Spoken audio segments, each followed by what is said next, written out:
finished the Open in 6 and then quarterfinals. 6 and quarterfinals 4. Last year I walked up to Adam. I literally had a piece of paper and I wrote down TANNER. That was like dashes and everything. And I was like, this is how you say my name.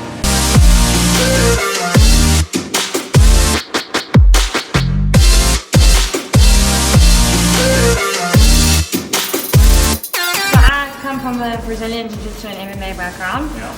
And I was chubby as a kid, and then that was kind of how I was introduced to fitness. Not for CrossFit, to just fitness in general, and then did bodybuilding for like, well, I was in the gym from 11. And then did Brazilian Jiu-Jitsu as a sport, like mainly with the gym, and then did one bodybuilding show when I was 16. Hated every second of it, but found a passion for training through that. Yeah. And then afterwards went and did weightlifting with a proper weightlifting coach, because I enjoyed the lifting, like just in general, like lifting and stuff. So worked with the weightlifting coach for about 6 months. When you started weightlifting? I was just turning 17. 17. So yeah, I just turned 17 when I started weightlifting, and then did that for 6 months. It was in a CrossFit box. Tried a CrossFit workout. The first workout I ever did was Cindy. I remember doing it with a green band. And I literally finished the workout and then was hooked after that. So that's how I found CrossFit. Just through weightlifting, and then did my first Open, did terribly. And then my first Open was, I think 2018 was my first Open. 2018. Did my first Open and then moved here 2019, and not even a month into being here, broke both my thumbs. Doing something very, very stupid. So basically, did that, broke my thumbs. I was out for like 3 months, and then got more serious into it after that. You finished 4th in the quarterfinal and 6th in the Open in the region. What do you think is the success behind that? Just years of constantly working hard. I think a lot of people think it's like a quick fix. For a long period of time, the last 2 years, I've trained on my own. Now I can chase. Having someone is a lot easier, just to maintain able to push. That success is just hard work. It's just constantly, like, whether you feel like you're not showing up, doing what you have to do, not cherry picking things, and not hopping between programming. I'm one of the only athletes I know of within the top in Africa who's stuck to the same program for more than 2 years. A lot of the athletes will tell you they did Mayhem, they did ComTrain, they did this. I've been on the same programming for the last 4 years. Okay. Are you going to break that up? The goal is not to. What? What's the strategy here? My strategy is not to die. To go steady. Yeah. That's pretty much. 10. 20,000 broken. Broken every goal. I've broken everything. If anything, if I hold like the first 3 rounds. Unbroken everything. 25 chest to bar, 25 chest to bar. Insert 1,000 meter bike erg. Yeah, and 1,000 meter bike erg.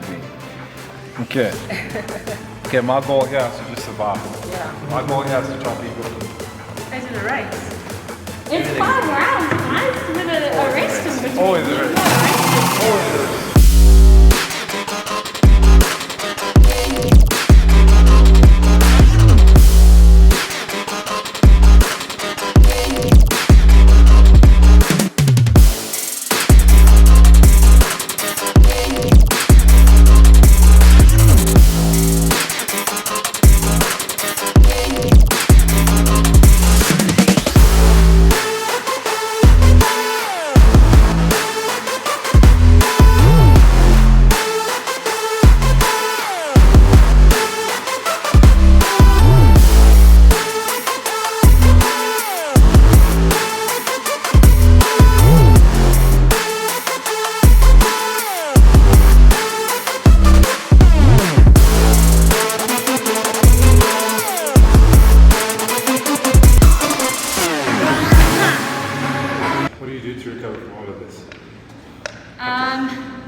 Not much recovery time between sessions, because like now I train now and then it's like 12:1, but just eating a shitload.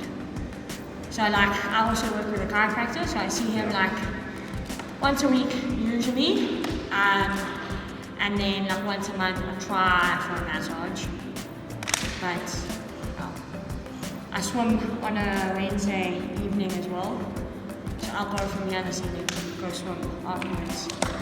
And yeah, recovery is just food for me really. Food, stretching. I eat a shit ton of food. Yeah, I need to eat a lot. Eh? Yeah, my pool at home is like, now it's like 15, 14 degrees, so get in the ice bath, well, this will be nice pool. Stuff like that. I did during the open, I was doing ice baths in my bath with like proper ice baths. Yeah. Horrible.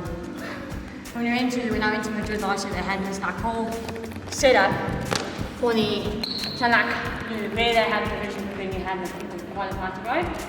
And only for those people that had probably, I'd say, almost the size, like from like where I'm standing now to like the end, was just this massive room of this recovery center. So they had those recliner chairs all over the walls, and then stuff for your legs, compression for your back, your arms, and then they had these like 3 big pools where it was ice bath, a warm bath, and an ice bath, and they had someone timing you, and you would get in, and literally like the whole weekend I was like, it's nothing.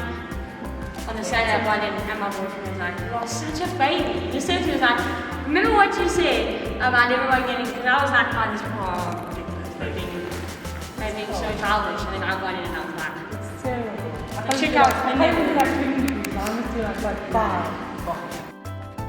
I'm gonna jump to Jace now. Jace. Okay. She kicked my ass in this workout. Okay, Jace. How does it feel? What is it like training next to Tanha every single day? Feels terrible. My body is sore every single day. No, it's great. I mean, I love training. Yeah. So when I met Tanha 2 years ago, I found my like soulmate in training because I love to sweat. I love to work out hard, and I haven't found anybody that loves that as much as I do. So. And I just train with her every single day, and I think, I see her how hard she works. I mean, like on Monday is a good example. You're supposed to go home with your family, and she's here training, the rest of the day. So, yeah. Okay, so you train 3 times a day, 3 times a week. Yeah, so I train 3 times a day, Monday to Wednesday. Yeah. And then Thursday is 1 session, Friday is 2, and then Sunday is 2. Nice. Okay, so you made it through quarters, and now you're training and getting ready for the semifinals. Yeah. Okay, what's your training like now, heading into semifinals? A lot of just everything.